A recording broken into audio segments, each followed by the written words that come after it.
Welcome to another episode of Plastic Surgery Uncensored. I'm your host, Dr. Rady Rahban, and boy, do we have an episode for you. It's such an amazing episode that we've actually decided to split it into two episodes because we have so much to talk about.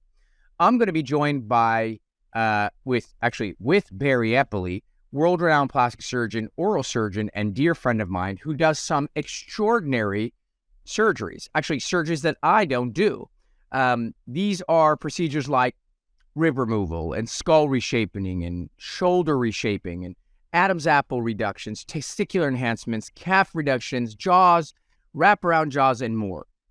It's going to be a fascinating two-part series. I hope you enjoy it. I think that some of these topics are going to really blow your mind away. So let's go ahead and get started with our first episode with Barry on rib removal and shoulder reshaping. Welcome to the show, Barry. My pleasure. It's a pleasure to be here on a Sunday. Yes, of course. And I was asking you what the weather's like. You said gray. Great. What shade of gray? Is it light gray or dark gray? Today is dark gray. This is the Midwest, so it's dark gray. All right, dark. Well, if it's any consolation, we have light gray here in LA. I know, I see that. Well, it looks better than where I am. Okay, well, we'll do that. So, Barry, let's just dive in for a second because, I'm a real sort of watchdog, if you will, sort of a David Horowitz meets Geraldo kind of guy in terms of trying to get people to stay away from catastrophic things. And if someone called me up and they're like, yeah, I'm going to go to this guy and like have a rib removed, I'd be like, are you crazy? But here I am. I have you on the show because I know you. I've known you for many years. We obviously became friends through the facial implant course that we do together. And I think it's really important for people to understand that you have extensive training. So why don't you tell us about your training and sort of how you began this journey and what it takes to do sort of the things that you do? Well, I think everybody in life, and certainly every plastic surgeon, is a product of their pathway. That's usually the way it is. So for me, I had a long pathway. I went to dental school. I trained in oral and maxillofacial surgery, got my medical degree. I trained in plastic surgery. I did a 3-year craniofacial fellowship. I did ENT. And then I spent all of that 15 years at the university in the Children's Hospital doing cleft craniofacial surgery, microsurgical reconstruction, and then left to go into private practice. So you take all of that background and then you apply it to aesthetic surgery. And for me, although I have done lots of sort of what I'm going to call standard or, plastic surgery procedures, I've sort of evolved by my background to do a lot of different things. But as I often say about aesthetic surgery in general, every aesthetic procedure has its origins in reconstructive surgery. It's just been applied in a more cosmetic way. And so it's no different than anything that we're going to talk about today. It doesn't come from just winging it and making it up one day. It comes from doing a lot of other things in the reconstructive world and just applying that to aesthetic surgery. So I want everyone to listen carefully. You are a full-fledged dentist. You're a full-fledged oral surgeon. You are a full-fledged plastic surgeon. You're a full-fledged craniofacial surgeon. And if I'm not mistaken, you said you did ENT. Are you talking about? I did 2 years of head and neck surgery, not the otolaryngology fellowship. Right. Or the otolaryngology residency. So, dare I say you're well-trained. That is an extraordinary resume. And as such, when we're together and you discuss the procedures that you do, it is clear to me that you have a command of the anatomy, you have a command of the operative field and what you're doing. So, that's why I was so excited to have you on here, because I'm usually telling people to run away from some of the things we'll be talking about, not so much necessarily because the surgeries aren't good, but that because most people doing them don't know what the F they're doing. So it takes someone with this vast amount of training, which I have 1/4 of, in order to be able to do the procedures you do. So that's amazing. And like you said, you got into this because you had the skill sets for it, right? It evolved because you had, and the thing is, if people came to me, for example, today, and they do all the time, and ask for things that I don't feel comfortable doing, my practice doesn't evolve into that. It's just the chicken or the egg. I sort of don't get into it. But since you have the skill set, and then I'm sure people started asking you for things. You're like, yeah, I can do that. Sure, I can do that.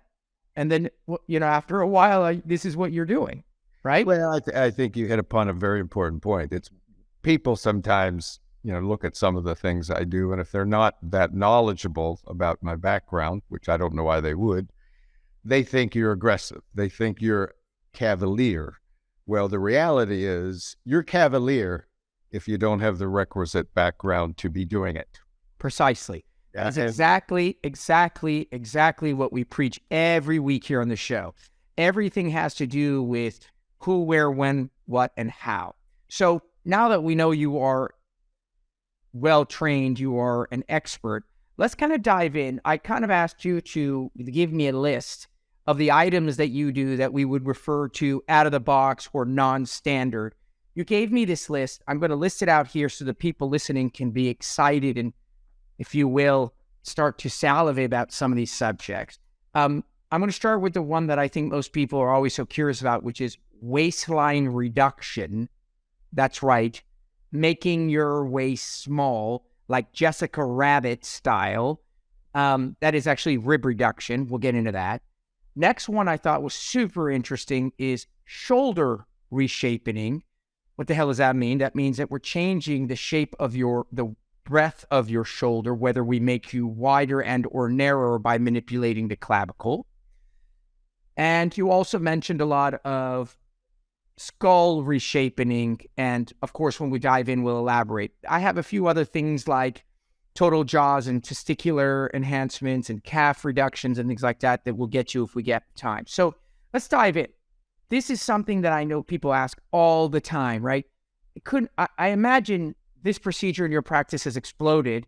And the reason why I imagine it is everyone's always liked the idea of being kind of curvy. It's always been an attractive feminine shape, but no more so than now than ever before in the history of aesthetics, to be curvy. And so that's what drove the BBL phenomenon. So one way to be curvy is just leave your ribs alone and just keep adding volume to your waist, and that will create a curve or a distinction. You're going at it from the top, which is going through the ribs. So tell me what this procedure entails, and let me know about is it been more popular now, or is it just steady, or what? Well, rib removal is an interesting procedure because there's actually a mythical history to it.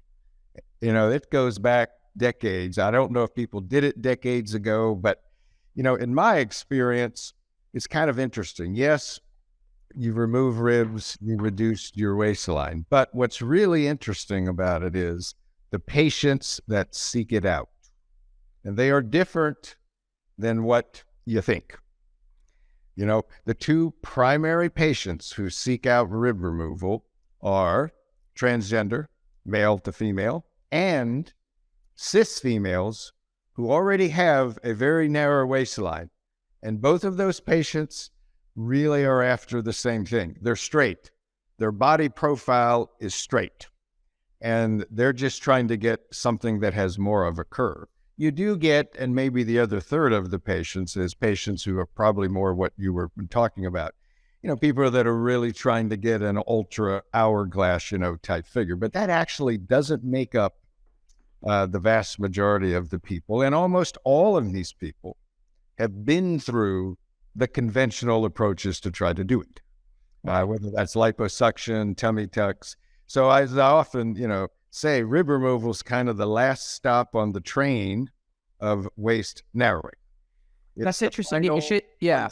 Yeah, that's interesting you should say that. And that's makes a lot of sense. So the majority, let's say for the time being, 2/3 of the patients seeking rib removal are individuals that are relatively square by their anatomy and are trying to become somewhat curvy, as opposed to someone who's curvy who's trying to become ultra curvy. Correct. Which makes sense in that it's good to hear, because obviously those patients that are trying to get anytime you're getting ultra anything, it gets a little out of whack and out of balance. So the question is, what are you removing? Which ribs, and how do you remove it? Okay.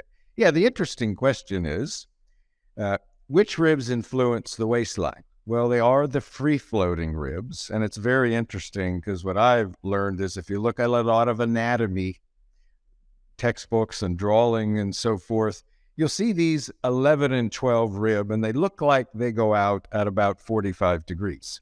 But the reality is they don't. They go down almost at 75 to 85 degrees. They're steeply angled downward, shockingly so, much different than you see in the textbook. And they do come down to around the level of the belly button. Some people's comes down right almost to the iliac crest. So it is true that if you remove part of them, and when we talk about rib removal, we don't mean taking the whole rib back to the spine or the vertebral facets. That won't help you. You really just need to remove the outer third or half. And so the outer third and half, just so I can elaborate. First of all, so people who know nothing about anatomy, well, I mean, obviously they've seen it in textbooks or in mummies and skeletons, etc. So you have the attached portion that attaches to your sternum that kind of keeps the rigidity, and that there's a bunch of them that kind of come underneath and sort of into your abdomen from your chest, and they create a rib cage, if you will, within your abdomen. And the length of that relative to your pelvis determines how much space there is from your chest to your abdomen, if you're long torsoed or short torsoed. And so the third that you're removing is from the front to somewhere in the mid-third, not all the way around, as you said, to the back. Correct, yeah. So there's generally rib removal at least means removing the outer halves of 11 and 12, sometimes 10. You have to be a little careful at 10 because the pleura of the lung very often is on the backside of 10. And we generally like to stay away from that, although I've seen it plenty of times. But what I've observed in rib removal is I do more than that, because rib removal alone is helpful. But what I learned right from the very beginning was the width of the latissimus dorsi muscle, the biggest muscle on your body by surface area that runs from your shoulder blades way down to your hips, goes way wide. And it is tremendously thick, even down as it approaches the iliac crest. So you have to go through that muscle anyway to get to 11 and 12. So what I do is carve out a big wedge of the latissimus dorsi muscle. And the combination of the muscle wedge and the rib removal allows it to move into the most that it can possibly move in. And how do you remove it? Through tiny incisions? What? Tell me the approach. Are they supine, meaning on their back, or are they prone on their face? The surgery is done in the prone position.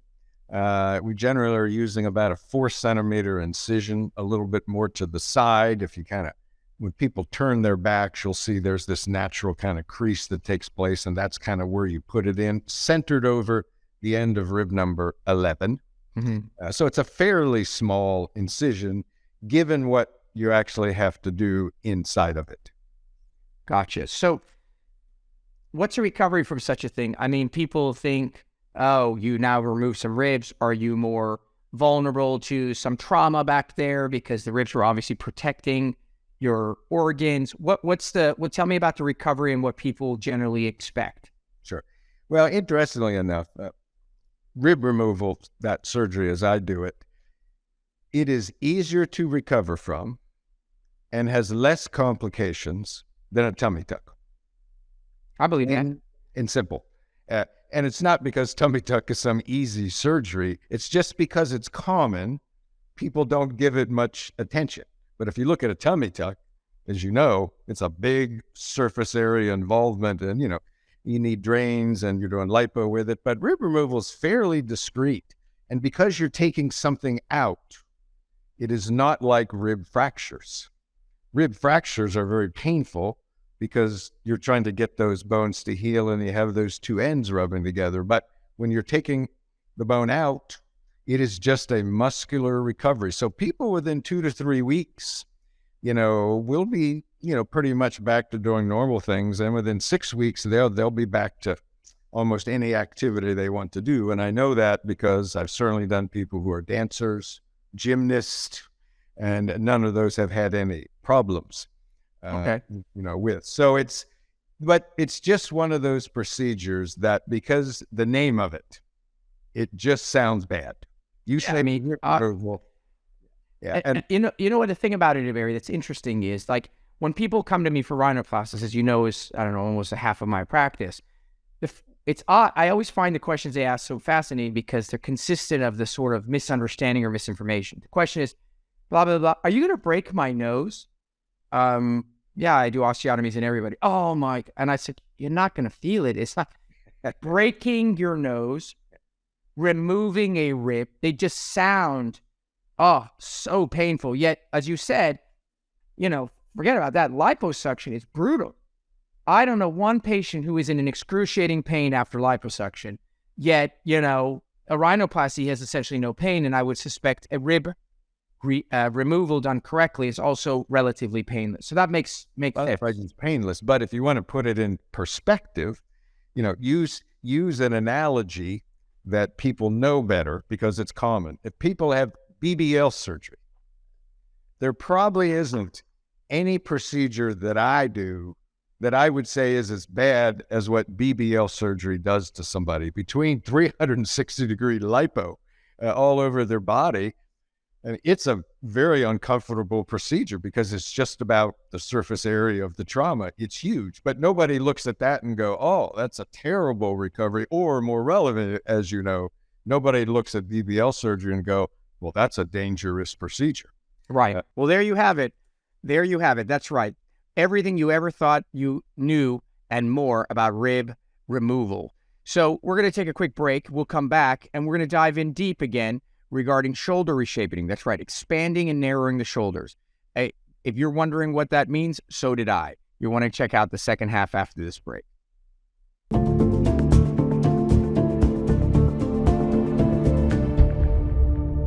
So, Mary, so we got the whole waistline reduction thing. I find that kind of people already know about, but what I find that people know nothing about is this shoulder reshaping surgery that you do. I won't lie to you, up until I saw some of your photos, I'm like, what the hell is Barry doing?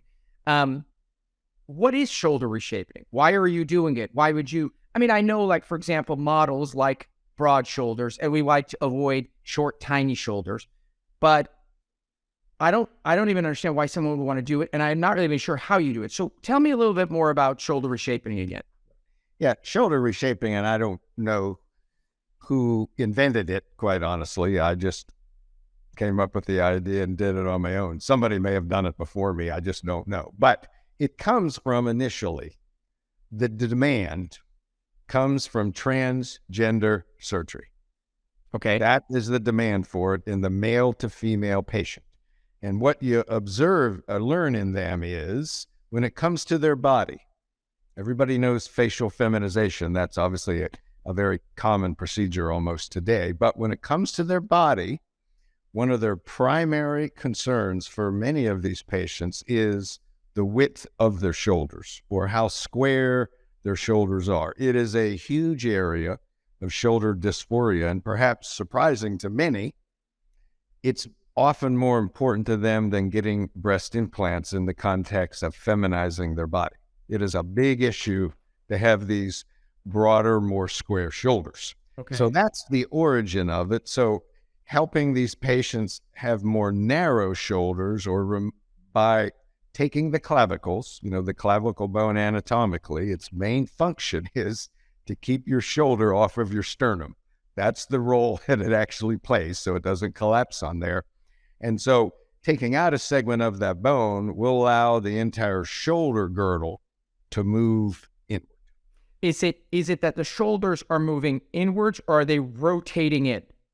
Well, yeah, it's a very good insight because the clavicle is not a horizontal bone. It's a lazy S-shaped bone. And so as you reduce a segment of it, most of it's width, but there is a bit of anterior rotation. And what that ultimately creates is a softening effect on the shoulders. You can take squarer shoulders and they're more narrow, but they look a little bit more rounded and softened. So that's why I like the term reductive shoulder reshaping, because it's more than just narrowing. It does change the shape of them. Got it. And then you approach the clavicle through the clavicle, like right on where it is. Where do you make the incision? Right over the clavicle? Well, as I said earlier, like every aesthetic procedure, being able to fix a clavicle fracture has been around for, who as long as plates and screws have been around. But Sure. if you look at the way orthopedic surgeons, and that I'm not denigrating the way they do it, they put a big incision right on the front part of the clavicle and they throw in a big plate. That isn't going to work aesthetically. So the best place to put it, both from an incision standpoint and the thickness of the bone, is in the inner third. So it's not in the front of the clavicle. It actually goes in this little concave area above the clavicle behind it, otherwise known as the supraclavicular fossa. Right, in the sulcus there, so it's hidden in the valley of it. So when you reduce it, you go in there, you open up, you get to the bone, you saw 2 sections of it off, you bring it together and you plate and screw it together and stabilize it. Is that how you do it? Correct. Conceptually, it's very straightforward. Correct. Right? That's exactly what it is. Take out a piece of the bone, put it together, your shoulders get narrow. So as an operation, it's conceptually very, it's a linear operation. What makes the operation unique, at least in our world of plastic surgery, is the recovery. Okay. Before we go on to the recovery, how do you know how much to take? Is there a limit? I'm sure there's a limit, right? Because you can't take out a 3.5 centimeter, a 5 centimeter section of the clavicle. It will cause physiologic alteration. So what is the limits of what you can remove? Yeah, that's a good question, because every patient's first question is, how much are you going to take? And of course, like lipo, everybody wants you to take as much as usually possible to do. As a general rule, we're doing anywhere from 2.5 to 3 centimeters. There's some technical reasons why it's hard to go beyond that, but more relevantly, because this is the second most common question people have about the procedure, is this going to affect the way my arm functions, my range of motion? And the reality is, borrowing from the orthopedic literature and the clavicle fracture repair literature, which is well known, as long as you're removing 30% or less of the total clavicle length, it has no impact on arm range of motion. Okay, so then you shifted to the right question, which is recovery. But before we get into recovery, I want to throw in the segment of expansion, right? Because oddly enough, I'm not in the transgender world, so I don't know that, but it does make sense. But then you have individuals who just have very narrow shoulders and it's very aesthetically non-desirable. The idea of expanding your shoulders, as is sort of almost required for any model, is interesting. And what do you do as a spacer? How do you expand, and what do you use in between the space? Yeah. Shoulder lengthening or widening is a very different animal, as you already have alluded to, because it is men. It is men, at least in my experience, always men. Some of them do have very narrow shoulders. Most of them do, and that's kind of why they seek it. It is a different surgery because your clavicle is designed to hold your shoulder out. So when you take out a segment of the bone on the operative table, the first thing you'll observe is these 2 segments pass and collapse on each other. It's without force. You don't need to push them in the direction you want them to go. They go perfectly. You already, as usual, you're insightful about what I'm about to say, which is it's a different animal when you want to push it out, because now you're pushing against the whole shoulder girdle tissues. But the point is, what I've developed to do is, yes, it's true, you could cut that bone. You could take a block of bone from somewhere else and put it in as a spacer. You could do that. You could take a piece of the fibula from your leg or put it in there. But that's not the thing to do, because it would take forever to heal. I borrowed from my other experiences, in jaw orthognathic surgery, the famous sagittal split ramus osteotomy. Right. So I just simply took that and applied it to the clavicle so we can cut it and allow it to slide out on itself. So in the very middle, you still have bone contact, and then you can plate it, and then you can put some synthetic bone chips in the defect. So it's a sagittal split lengthening without having to harvest bone from the patient. Makes perfect sense. So the question then is, of course, how much can you expand? Is it the similar nature in that you can go about 3 centimeters, or is it less because you have a huge force pushing against you? Yeah, well, it's both. There's a technical issue of, as you make that split, all of a sudden it's a whole different thing when the clavicle's longer and there you can't put any plate and screws over the split section. Right. It's only the duplicated portion that can hold screws or anything. Yeah. So it's, the bottom line is we'd like to get 25 millimeters, a centimeter, but realistically, I've never been able to go beyond 18 to 20, somewhere between 15 and 20 per section. And that ends up translating to something visible. Patients are like, oh, wow, this looks better. Well, what I notice, and that's why probably the lengthening has taught me to call this type of surgery reshaping, because when you look at somebody who's had it, the first thing you'll notice is the converse of reduction. Their shoulders just look more square. Why? Because as they get a little bit wider, they go back. Right. I like that. That makes sense. It's almost like posturing.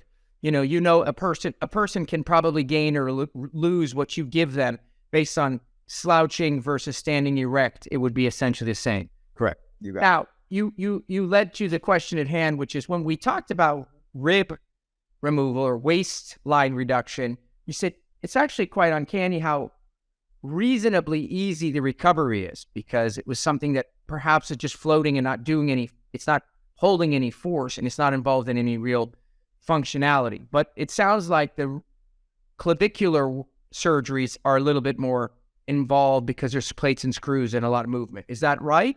Well, it's not so much about pain. Most of the discomfort in shoulder surgery comes from the fact that you have to elevate a little bit of the pectoralis major muscle on the inner aspect. So it's more muscle pain than bone pain. But you do have to put people on some restrictive arm range of motion. And it's not like a clavicle fracture where you have one good wing and one bad wing. Now you've got a patient who really, at least for the first couple of weeks, I just tell them we just keep your elbows by your side as much as you can. So we do have to think a lot more about, and to help them, prepare, okay, what are you going to do, right after surgery? What are you going to do in the time you're here?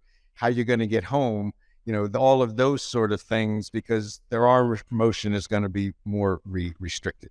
Right. So that's important. So when we talk about procedures and people are flying around the world and they're having complications, people almost always think about just the surgery. And some operations, this being one of them, the recovery is as difficult, more complicated, more risky than the surgery itself. Correct. And here you have a surgery that is not that complicated. You make a sagittal split, you slide the clavicle over on itself, you put some plates and screws, you call it a day. But if that patient post-operatively doesn't have someone near them, they reach up to the top cabinet and snap. They break their clavicle, and now you're in a whole bunch of hurt. You've comminuted this fracture, blah, blah, blah, and it becomes a huge nightmare. So again, it's very important as people are listening that, you got to know the aftercare. That's why I'm such a stickler about when people get up and go to these random ass countries to have procedures done by very well-trained surgeons. It's because of the aftercare that isn't being followed, because you're now in another country flying and traveling in suitcases and layovers and shit like that. All right, well, that wraps up the first half of our two-part series with Barry Eppley. I hope you found that as fascinating as I did. We're going to dive in next week, and we're going to be talking about even more fascinating stuff. Skull reshaping, Adam's apple reductions, calf reductions, testicular enhancements, wraparound jaws. I mean, it's truly an incredible menagerie of procedures. Until next week, remember, download, subscribe, and share our podcast with the people you love. We truly, truly appreciate it. Signing off, Dr. Rady Rahban.